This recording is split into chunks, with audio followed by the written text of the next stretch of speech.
শ্যান প্রথমে রাজি না হলেও ট্রামের অনেক বেশি রিকোয়েস্টের কারণে পরে রাজি হয়ে যায়। তারপর আমরা দেখি শ্যান খুব সুন্দর করে একটা খাবার রান্না করে ফেলে।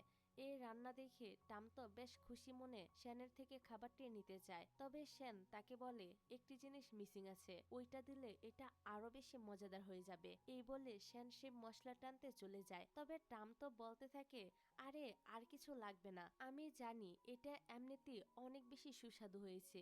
এই বলে টাম যখনই খাবারটা খেতে যাবে তখনই তার ফোনে একটা আর্জেন্ট কল আসে, তাই বেচারা খাবারটা না খেয়ে রেখে দিয়ে বাইরে চলে আসে। এদিকে শ্যান্ত সে মশলা নিয়ে এসে দেখে রান্নাঘরে আগুন লেগে গিয়েছে। শ্যান্ত এদিকে অনেক চিন্তায় পড়ে যায়। সে আগুন নিবানোর চেষ্টা করে কিন্তু আগুন তো নিভছিল না, তাই সে তার মাথার স্কার্ফ দিয়ে মুখ বেঁধে পানি আনতে চলে যায়। তখনই আমাদের হিরো লুজিনের এন্ট্রি হয়, আর সেই